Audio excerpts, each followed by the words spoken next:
Hello and welcome back to Bulldog Back-Talk, a semi-regular show where we interview some of Hickman County's best and brightest. I'm your interviewer, Jack Morgan. I'm joined here by our illustrious superintendent, John Mullins. Thank you, Jack. I would like to say, first off, how's your day going? I've had a good day. I visited the middle school, checked on a beginning teacher, and checked the bell. Lightning hit the middle school, so the bell system is not functioning. So Ms. Hickman and I had a conversation about that. Talked to Coach Puckett, congratulated him on a great run by the Hickman County Bulldog basketball team. Talked a little bit about next year's basketball team and how we have very high hopes to go back to Murfreesboro. So I've had several pleasant conversations already throughout the district this morning. All right, well, let's hope that continues. We're going to start our interview with question number one. What got you into the education field? I probably wasn't as purposeful as I needed to be when I was a child. There were no career interest inventories. There was no career planning in high school like there is today. And like a lot of people, I just kind of followed the family trade. I had two great uncles that were principals. My dad was a teacher. My mother was the superintendent secretary in my hometown. My grandmother worked in the lunchroom. So that's part of it. The other part of it was I really like history. I like history classes. I like the social sciences. I think for all of us, the things that we like, we gravitate toward, and we're better at those. So when I went to college, I became a social studies / history major, and at some point throughout that process, my family said, you better get a teaching certificate, because back then, the job market for history social studies majors wasn't very lucrative. But I also learned from that, anytime you go to college and you get some sort of certificate or license, I think you're more marketable as a graduate if you don't have a certificate or license. So I kind of fell into it through that process of my family and also liking the social sciences. All right. What was it about the social sciences that you really enjoyed? I find humans interesting. I like people. I like observing people. I come from a family of storytellers. My grandfather was always telling me stories about when he was young and growing up. I find the past interesting. So history tells the story. So I think that's what attracted me, those two qualities, my interest in human nature and my interest in the past. All right. Well, I guess we're going to get into that a little. Let's go into your personal past a little bit. Before taking your current position as director of schools, you had been retired for several years. What brought you back into the fold, and what brought you to Hickman County specifically? My wife. This will be our 40th year of marriage, and I am blessed to have Michelle as my wife. She made sacrifices for my career. My wife is a teacher, and I got on a career path where I got an assistant principal's job. I got a better assistant principal's job. Had to move. I got a principal's job, superintendent's job, another. So every time we moved, my wife would have to change grades, change classrooms, go to a new school, and also the way retirement systems work. I'm originally from Clarksdale, Mississippi, so I started my career in Mississippi, and then in 93 I moved to Alabama as a principal. So my wife kept losing. As a teacher, you want to get to 25 or 30 years, and my wife would have to start over in her years. And the last time we moved in 2002, we moved to Arab, Alabama. It was my second superintendent's job. My wife said, I'm never going to get to retire if we keep flip-flopping back. So I made a commitment to my wife that when I turned 60, I could draw my retirements, and she could retire. I said, well, we'll retire. So after 17 years of being superintendent in Arab City Schools, when I turned 60, we retired, and it was a good thing. It was right when COVID hit, so I didn't have to deal with all the challenges that public schools had to deal with during the crux of COVID. I hunted and fished a lot for 4 years. Didn't get haircuts, and grew my hair long and enjoyed my time off. But I got convicted. I got convicted that I had retired early. I'm a person of energy. I got convicted that I had not run my professional race. So at some point, I told my wife, I said, I think I want to go back to work. I said, do you? And she said, no, I do not want to go back to work. And so I applied for a job in Sylacauga, Alabama. And it was a long ways from Nashville. I have a daughter, a son-in-law, and 2 grandchildren in Nashville. So in this process of me going back to work, my wife said, if you're going to go back to work, why don't you try to get close to Nashville? Our son-in-law is a musician, and he is on the road a lot. And so our daughter needs help with her grandchildren some. And we wanted to be a part of our grandchildren's lives. We kept them last Saturday. We're going to get to keep them this Saturday, and that's a blessing for us. But so I started looking at the Tennessee Organization of School Superintendent website. And last fall, the Hickman County school position came open, and it was close to Nashville, and I wanted to go back to work. So that's kind of how I got interested in Hickman County. All right. Well, let's speak a little bit more about Hickman County. What areas of Hickman County school systems do you think need the most attention, and what areas do you see as strengths of the school system? I think the strengths of the school system are its people. I think that is a strong strength of Hickman County. I think the schools have tremendous support. I think that what we just evidenced with the basketball team and the turnout we had to support the basketball team is an evidence of the support of the people. I think there are wonderful students here. I think there are very impactful teachers here. My wife and I, one time, we bought a new car, and it was her car. And after like a week or two, she said, my check engine light's on. I said, do what? The gas cap wasn't on good. So I think there's some small things that need to be tightened, like the gas cap example in our school system. We've worked on those this year. Student attendance isn't what it needs to be, but we're on target that every school will meet its measurable objective on its attendance mark. Nothing is broken here, but there are things that could always be improved and fine-tuned, and our pursuit is growth and betterment, and so that's where we are on that. Alrighty.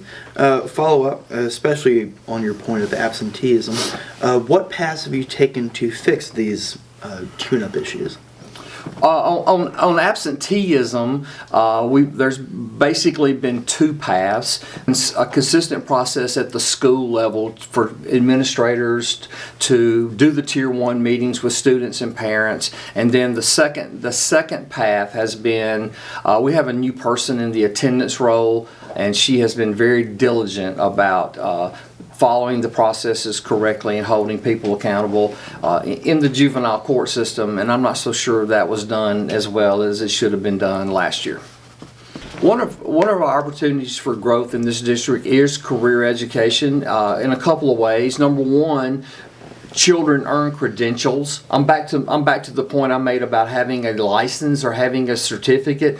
We're doing an excellent job in our HVAC program where students can graduate with a certificate or license saying that they're able to do certain skills in HVAC. But back to we are smarter than me. I know a little about career education. Mr. Chilton knows a lot, but we know more together. It's a synergy. 1 + 1 is 3. So I always operate from that perspective. Mr. Brewer knows a lot more about Hickman County High School than I do, but together we might know more than an individual knows. So I approach it from a collective perspective. I also approach it from always try to be respectful and you, as a leader, you can only go so fast and still maintain connectivity with your followership. So I'll try to go as fast as we can without going too fast. Go as fast as you can. Without going too fast. Yeah, because if you don't want to go over the speed limit. There are speed limits for leadership. I mean, change is back to human nature. humans can sometimes be resistant to change. So you just have to be wise and change at a pace that people understand, and give people rationale for change and give them input into change. Well, can I ask that you give me an example of this we are greater than me strategy working? Yeah, I've recently visited the school and had a conversation with Dr. Boone about chemistry. The state of Tennessee establishes chemistry standards that are supposed to be a year long, and our chemistry classes are a semester long, and we talked about that, and Dr. Boone's suggestion was that there be an honors chemistry class for the brightest children here, those who may be pursuing pre-med college degrees, and that could be a year long, and for the student who is trying to simply pass chemistry for the third science credit, chemistry could be like a survey course that could be a semester long. So in that instance, I gleaned knowledge from Dr. Boone, who has the most expertise about that, and that is something that we're considering for the future, that there will be an honors chemistry that would be a year long. Good to hear. What do you find most fun about the directing career? I like students, and I like seeing students using their talents to be successful. I mean, this event that we're in right here, I find that pleasing that y'all have established this program and that y'all are being able to use your talents and gifts in this way. Same thing about the basketball team. The same thing about the senior play. I mean, everybody has gifts. People have different gifts. I like seeing students being successful when they apply their gifts to positive endeavors. All right. Speaking of student endeavors, East and Central Hickman compete in basketball, football, volleyball, a variety of activities all the time. So what is your strategy for managing two both completely separate and competing schools at the same time? Sit on the stage at the end of the gym. That's what I did at Camden. That was a really wonderful night. The finals of the regional tournament, and both communities turned out very, very powerfully. It was a great night for Hickman County. It was a good game. Hickman County won, but I was very pleased that that gym. I was very pleased that that gym had a stage where I could sit at the end of the gym, because if it hadn't had, I would have had to chosen which side to sit on, and that perception would have been negative. It's like this. My wife and I raised two children, and they're adults, but every Christmas we tried to make sure that we had them a similar number of gifts and a similar economic value of gifts. So we balanced the resources among the two children. Both of these schools are my schools. Not mine personally, but I see, this is your school. This is Mr. Dotson's school, but it's my school, and both of them are my schools. So I have relationships with people at both schools. I know the students at both schools. I understand the rivalry, but at the same time, I'm very pleased with this. So far this year, every time we've competed in athletics, there has not been any incidents that was significant of unsportsmanlike behavior. So I'm very pleased that we've had a good year competing as rivals.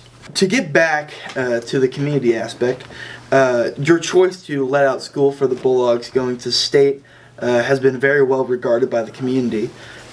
What is your general philosophy in creating these sorts of community wins and community engagement in the first region? My philosophy about the school calendar is that you should follow your school calendar if it is feasibly possible to have schools safely. And while we surveyed our teachers before last Thursday, 65% throughout the district, 65% indicated that they intended to attend the game, and there was just no way for us to be able to staff the schools, so that drove that decision. But my philosophy is to follow the school calendar. Last Thursday, it was a great day, and I'm glad that we were able to all be there, but it inconvenienced somebody. There's somebody that's 28 years old, has a kindergartner, and they had to make arrangements for that kindergartner to have somewhere to stay that day. So yes, it was I felt like it was the right decision, and I'm glad to hear you say that it was well received. But it was just the fact that there was simply no way for us to have school. We had bus drivers gone, lunchroom workers gone, and 65% of our total staff were not going to be here last Thursday.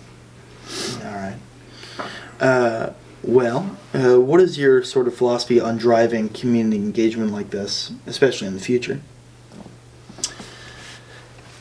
Community engagement is something that we need to work to increase, and we have worked to increase. When I was applying for this job, I realized that I did not know a lot about Tennessee. I didn't know hardly anything. I started studying about Tennessee practices. Education is education anywhere, but each state has laws that are specific to that state, processes that are specific to that state. So as I was trying to earn this job, I started searching on the internet to find someone who possibly could be my partner in this job, and I looked for someone whose experiences were different than mine. My experiences mainly have been 7 through 12, mainly 9 through 12, and I also looked for someone who had been successful at turning a school around from being a marginal performing school to a strong performing school, and that quest, which was a virtual quest at first, it led me to Dr. Belinda Anderson, and that's how I found her. And so I reached out to her, told her, I said, look, I'm applying for a job, I don't have any idea if I'm going to get the job or not.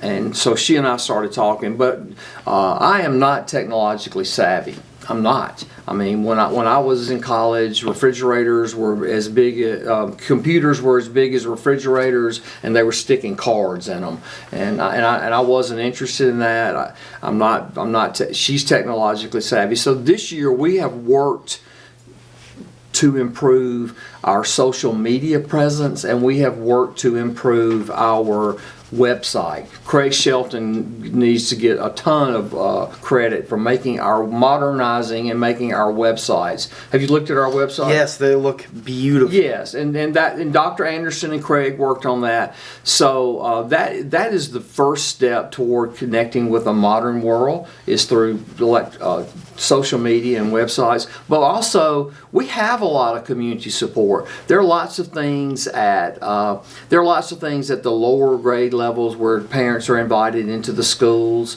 but it's still an area that we need to grow. The closer we are connected with parents, and the more aligned we are philosophically with parents, like attendance is important, good behavior is important, the more we will be able to improve student enjoyment and performance. All right. Well, with all of that in mind, I'd like to ask you our final question for the day. Good. What do you want Hickman County Schools to look like in 10 years? I think the answer to that is the same thing that we all should want from ourselves, and the same thing as parents that we should want for our children. And we want, for myself, I want to maximize my potential. As I want my children to maximize their potential, and I want our schools to maximize the potential they have. We have. I told you earlier, things are not broken in Hickman County. There are some things that need to be improved. There are always growth opportunities. There's not a school anywhere that doesn't have growth opportunities. So I want us to collectively identify where our growth opportunities are, specifically the growth opportunities that will allow our strengths and our accomplishments to be better projected in these complicated system that the state of Tennessee has for assessing our school district. So can you give me some examples of what you think a Hickman County with its fully realized potential would be? Yeah, I'll give you an example. Currently, across our entire district, 22% of the students graduating from Hickman County score 21 or higher on the ACT. I think that when we reach our potential, that percentage could easily be at least 33%. All right. Yeah, and that's important in the state of Tennessee, because that 21 earns you a state-sponsored scholarship that brings you several $1,000s. Fair enough. All right. Thank you for your time, Mr. Mullins. Thank you, Jack. It's been an excellent time. I had fun. I hope you had fun. Yeah, it was good. Yeah. I guess this has been Bulldog Back-Talk. I would like to thank you once again for watching. And I would like to thank you once again for coming on. Yeah, it was my pleasure. All righty. That'll be all.